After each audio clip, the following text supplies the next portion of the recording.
Good morning. Okay, so I said morning. Good afternoon. Back again with another video. This is the Moonlight Pundit.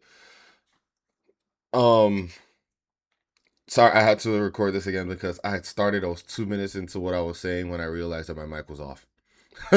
So, yep, thank goodness I realized that before I got into the nitty gritty of everything.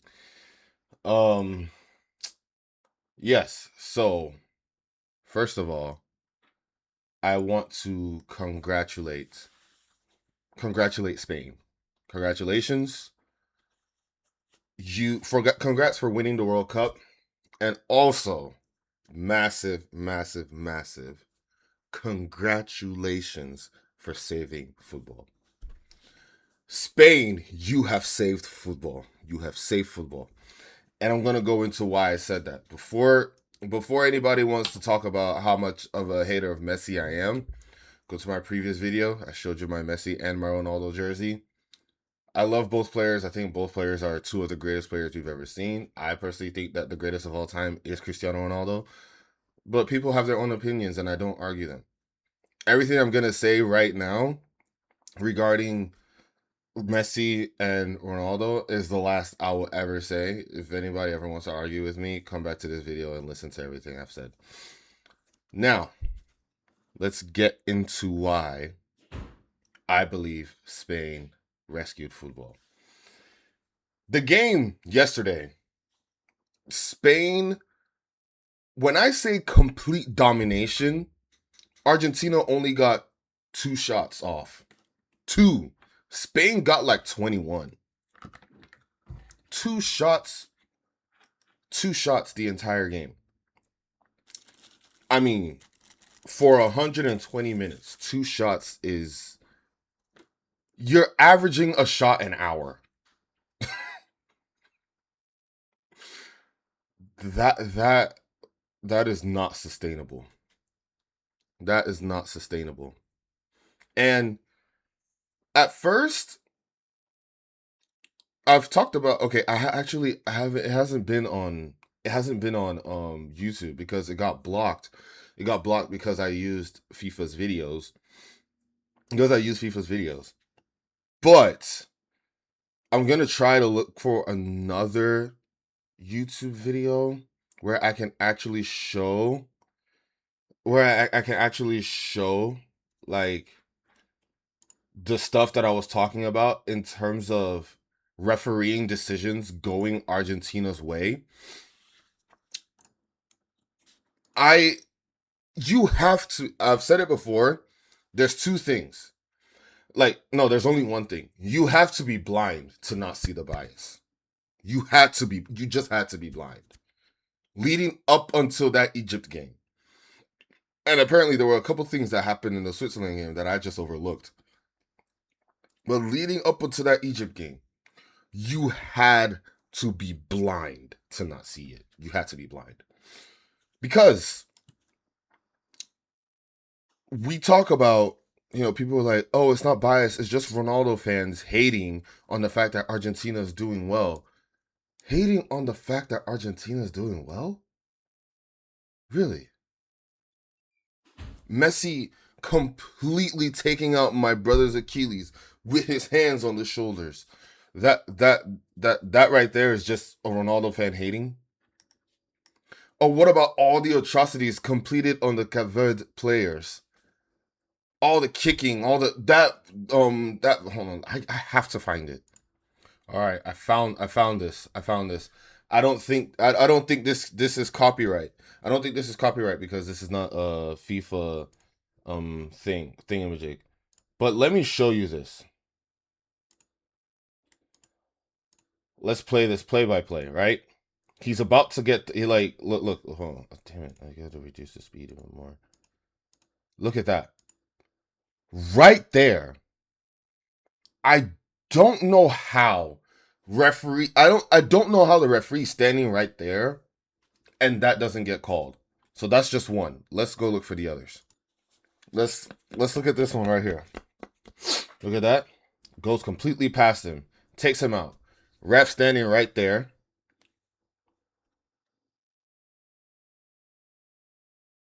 I don't understand how that's not a card.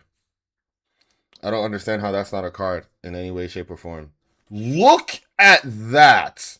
Yes, the quality is bad. Look at that. Studs up on the guy's ankle, and that's not a card. Embarrassing. And look at this one. I guess the ghost tackled my boy. I guess the ghost tackled my boy. Yep. Oh my god. This one was even the worst.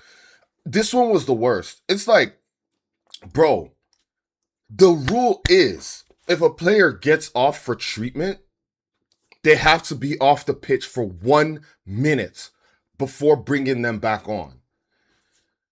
The player received treatment. Tagliafico finished receiving treatment and got back on the pitch before the corner was taken. That, like, come on. Come on. And this is all from one game. All of this is from one game. All of this is from one game. That's all from one game. And another thing was when after the referee paused the entire game for 1 minute so that everything can carry on. At the end of the day, they gave Cabo Verde 3 minutes of injury time. Soon as the 3 minutes were up, they don't want to account for any other thing. They blow the whistle when Cabo Verde was in the attacking third with a set piece. And yes, it's only a throw in, but we know about this long throw in stuff. That's an opportunity to score. So you blowing the whistle right there, it's a travesty. But I'm not surprised that Cape Verde players not reacting or not being in an outrage. They were happy to be there. They played their hearts out. The Egypt game. The Egypt game. That's the one where I'm just like, okay. Because I don't even have to play it. I don't even have to play the thing. When a foul happened, and Mark Clattenburg said, and this is the reason Uzbekistan's goal got canceled against Portugal, was that the foul was committed. And Portugal did not have a chance to react before the ball was struck. That's why the goal got removed. That is the rule. Mark Clattenburg said it. The foul was committed,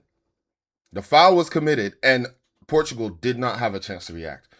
When Licha got brought down, which in my opinion is a very, very soft foul to give anyway, because the defender is not even looking. He just steps. It's soft, but it is a foul. I'll admit it. But referee does not blow. Argentina have all the time in the world. To react, because that happened in almost at the side of Egypt's box. Egypt went past 6 to 7 Argentine defenders. 6 to 7 Argentine defenders and scored the goal. And then you cancel the goal to bring it all the way back for an Argentine free kick. Be for real.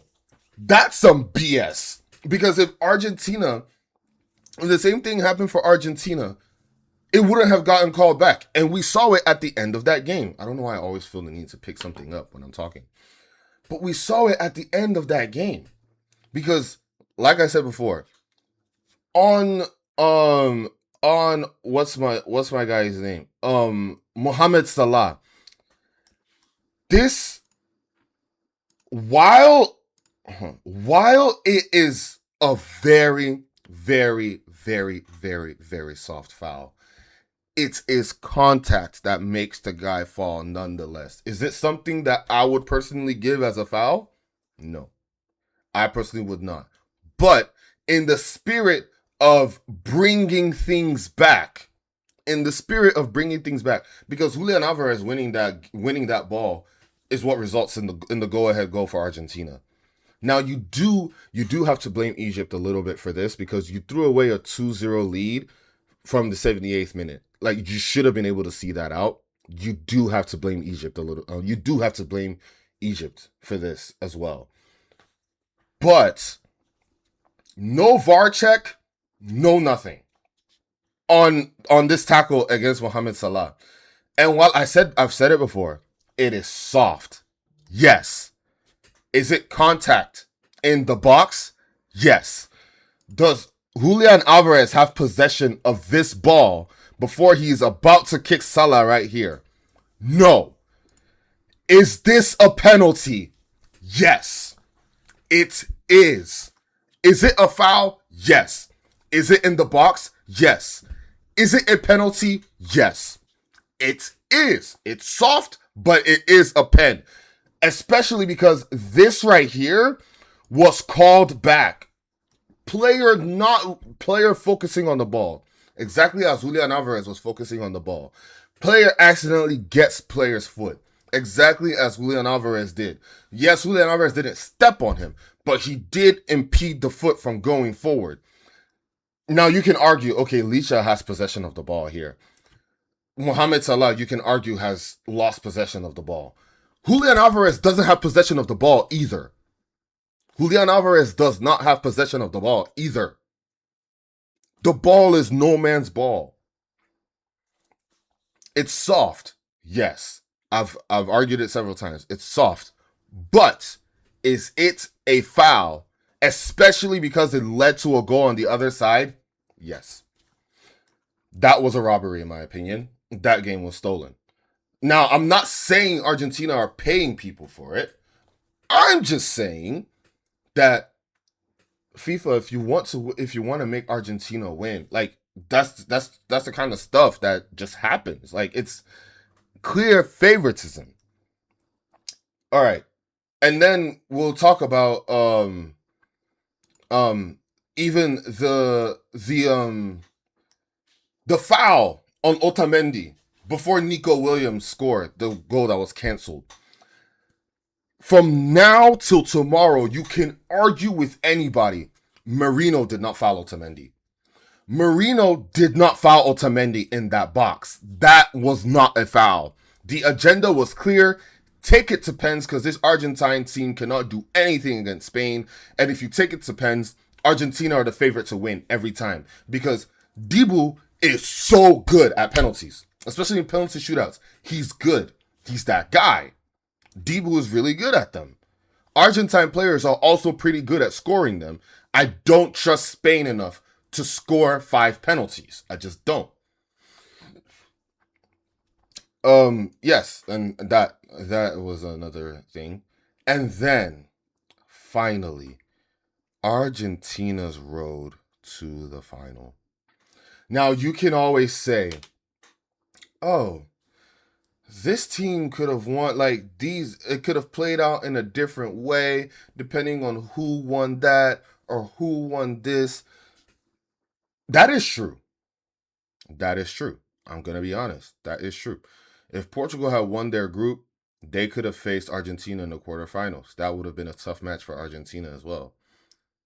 While that is true, let me see if I can point out something. And one thing about me is that I don't believe in hoaxes. I don't do that. I like not I don't. I try to back up everything I can with evidence. So if I have to go back on this and be like, hey, that's not even, I will. But I gotta make sure of something. The group draw, I don't really blame, right? Because it's a draw. People are saying, "Oh, they purposely did." I mean, while I do believe that it's very convenient that Argentina have had a very easy group in literally every single World Cup I've ever seen them in. I started watching football at like 2009, so the 2010 group. What was the 2010 group? In 2010, they had Nigeria, South Korea, and Greece.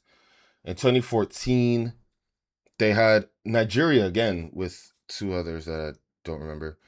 In 2018, they had I don't did Nigeria miss the World Cup that year? They had Iceland, they had Croatia, and I believe they had Nigeria again in 2018. Yeah. And so they had Nigeria 3 times in a row. Well, I don't know what it is with them and always wanting to put us together. In 2022, they had the easiest group ever. I mean, that they had an easier group. They had Mexico, they had Poland, I believe. Was it Poland? Poland and Saudi Arabia. And then In 2022, they had Jordan, Austria, and Algeria. Like, I don't want to say. I mean, while I do believe that it's like, oh, this is crazy. Argentina always gets an easy group. That's a draw. I'm not saying that. My personal issue comes with the fact that with this, you could have made it so that Argentina actually faces comp here. The first real comp, even though yes, they struggled. They struggled against Cape Verde. They struggled against Argentina. They were struggling for a while against Switzerland. Even though they struggled, this right here could have been more competitive. There was no reason for so many heavy hitters to be on this side. And I know you're like, well, it plays out on what, like, if you accurately predict the thing. Okay, for example, Argentina were always going to play a third place team here. They finished first. That's valid. It's very, very valid. For New Zealand's group, let's see. I said New Zealand. Yeah, this was New Zealand, right? No, this was Australia. For Australia's group, okay, they would have either faced Turkey, Australia, or Paraguay. USA was going to top that group. For Egypt's group, where's Egypt? Egypt. Right here. Egypt, Iran, New Zealand, or Belgium. Okay? Those are literally, I think Belgium is the only team that's rated there. And Belgium finished first, so of course they were not going to be in there. They were not going to be on that side. I just feel like you could have better arranged it. The only major thing that I would say, okay, this makes sense, was the fact that everybody expected Portugal to top the group. So Portugal should have been playing Argentina in the quarterfinals. They should have been playing Argentina in the quarterfinals here. But it didn't happen that way. And so Colombia would have been the only team of comp that they would have faced, but Switzerland ended up beating Colombia, which surprised me. But it's like not playing a top 10 team en route to the finals when Spain played Austria, that was dominant, played Portugal, played Belgium, and played France to get to the final. And Argentina played Cape Verde, Egypt, Switzerland, and England, the first competition. And I want to emphasize this. England shot themselves in the foot because no one here thinks that England should have won, that England should have lost that game. England should have won. They decided to park the bus. If England don't park the bus, they beat Argentina. This is a Spain versus England final. But they shot themselves in the foot. Argentina capitalizes on that. Great teamwork, Great stuff. But that should not be the first time you're facing comp in the entire tournament. The entire tournament, you're facing comp, what, one time? You kidding me? What's going on here? And so, I don't even want to bring back the stuff from the last World Cup. I'm not going to pull up any of those videos. But Otamendi kicking the ball on players' backs while they're falling down should have definitely been a red card. No cards there. Enzo Fernandez getting that red, most deserved red ever. Get the hell out. Paredes should have gotten a red, should have been gotten a red. He should, in my opinion, Paredes should be suspended. I hold a little bit of love for that man because he played for Juventus, and for that one season, I thought he was pretty good. I thought he was neglected. I personally wish that he would have stayed. But his behavior in this World Cup, especially in that final, absolutely preposterous. In my opinion, he was the best player against Switzerland, though. That game against Switzerland, Paredes was the best player. The game against, what game was it? Was it the one against Egypt? No, or is it England? I don't know. Enzo was one of the best players in another one of their games. But they faced no competition until the final. And that's why they got destroyed. Let me point out another stat to you. Before everyone, because everybody was making fun about Ronaldo and how Portugal lost to the Spanish team. Ronaldo alone, 19 touches, of course, no goal or no assist. He had 3 shots with 2 shots on goal. Ronaldo alone outperformed Argentina against Spain. Ronaldo alone, a 41-year-old Cristiano Ronaldo that everybody thought was washed, played better than the entire Argentine team against Spain with only 19 touches. Ronaldo touched the ball 19 times and was able to shoot 3 times, 2 on goal. Argentina shot twice the entire game. 120 minutes. Ronaldo played 90. So when you're clowning someone, look at the bracket my brother was on. Look at the side he was on.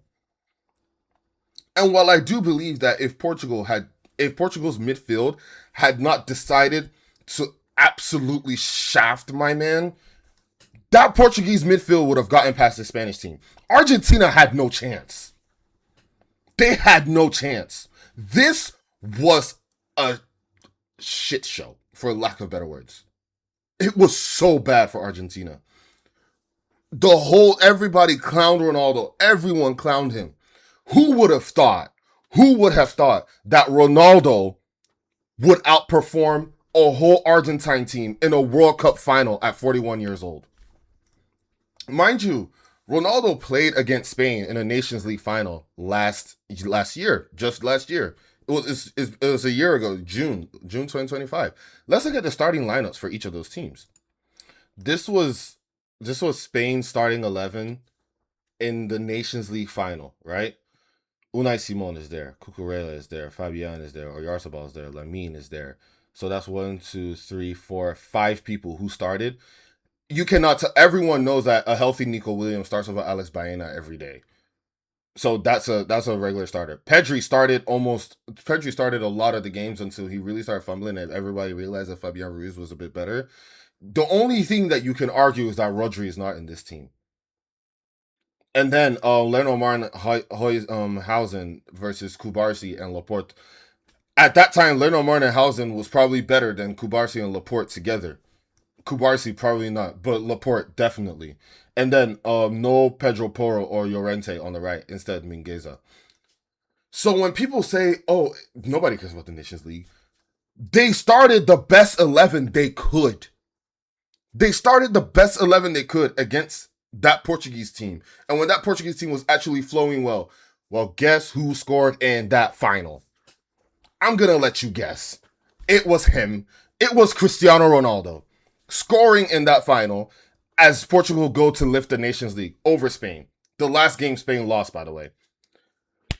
I mean, like a 41-year-old Cristiano Ronaldo outperforming Argentina in a World Cup, like that's like, come on. That's just in itself crazy.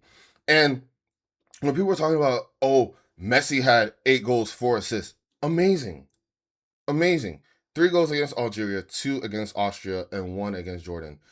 Messi scored 6 goals in the group stage. He's also he's the UEFA Champions League leading goal scorer in the group stage. Like we all say, group stage doesn't matter. We leave the group stage, he only scores 2. And I know Ronaldo only scored 1, a penalty against Croatia. He had a shoulder blade offside, but that didn't really count. No, not really. It didn't count at all. I understand. But in a final, for a team to go 120 minutes shooting the ball twice, that's just absurd. It's absurd. It makes no sense to me. I'm sorry, you're not the best team. Someone argued that, oh, if Argentina win this World Cup, they're now the best international team. No, you're not, bro. No, you're not. No Brazilian team is going to lose a game only shooting twice. I'm sorry, that's not happening, bro. That's not happening. That is not happening. And at the end of the day, yes, it wasn't a final that Ronaldo played against Spain, but it was a World Cup knockout game. And in that World Cup knockout game, Ronaldo was able to get 3 shots, 2 on target, 2 on goal. And Argentina, 2 shots the entire game. That is absolutely shambolic from Argentina. So, yes, Spain, thank you for saving football. And Rodri. Now, yesterday, when I was like, oh, Messi is gonna win player of the tournament. In my head, I was like, 8 goals, 4 assists. That's amazing. He's gonna win player of the tournament. But then I deeped it. He scored 6 goals in the group stage, and then he had 2 goals in the knockout rounds, including, in my opinion, not playing well up until the last minutes of games in almost all of those knockout round games. Rodri was Mr. Consistent the entire tournament. And here's the thing, I'm just keeping it a buck. Rodri was not the person I personally thought that would win player of the tournament. Of course, usually the player of the tournament always comes from either the first or the second place teams, which in my opinion shouldn't really be a thing. Can we include third place teams? Because there's no one in this tournament that played better than Jude Bellingham. I'm sorry. I don't think there was a single player that played better than Jude Bellingham in this entire tournament. Jude Bellingham was that guy. As a midfielder, scored 7 goals. And just watch him play. Just watch him play. Rodri, class. In my opinion, in terms of what what the award represents, Rodri winning it is amazing. I'm so glad that they took into account impact, because Rodri didn't score. I don't know. I don't even remember if he assisted. We all know he didn't score. But my goodness, Spain will not be where they were without Rodri. He is currently making a claim to being as good as Sergio Busquets. Do I think he's that good? No. I do not. I don't think there's a 6 that's better than Sergio Busquets personally. I personally don't think so. I think Sergio Busquets defensively, Rodri clears 100%.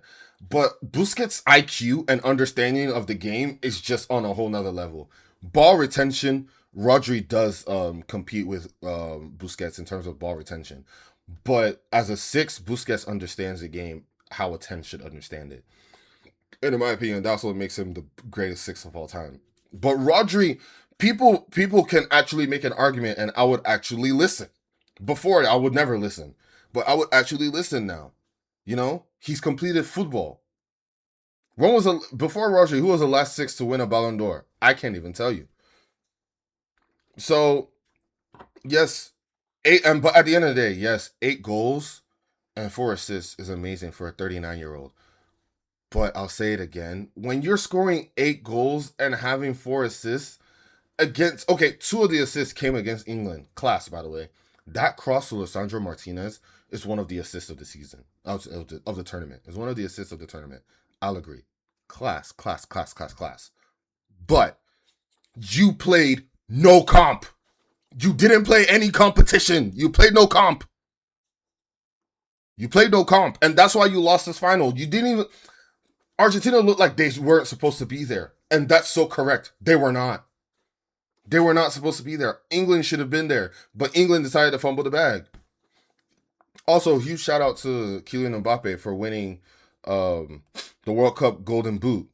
Huge shout out to Kylian Mbappe for winning the World Cup Golden Boot. 22 goals in 22 games is absurd in the World Cup. Especially considering that he scores most of his goals in the knockouts. Right? Yeah. He scores a ton of goals in the knockouts. Like, stupendous. Amazing. There was this argument that also came across my desk as, oh, should third place games count towards the total? I personally don't see why not, but I'm also the person that doesn't agree that third place game should be played anyway. Because I understand that you want a bronze medal, but just take the team that performed the best out of the 2 teams that lost in the semifinals and give them the bronze. I personally think that third place game should not be played, period. But it is what it is, man. It is what it is. So, yep. That's the video for today. Thanks, Spain, for saving football. Next video is going to be, I'm going to be making the frauds of the tournament and the team of the tournament.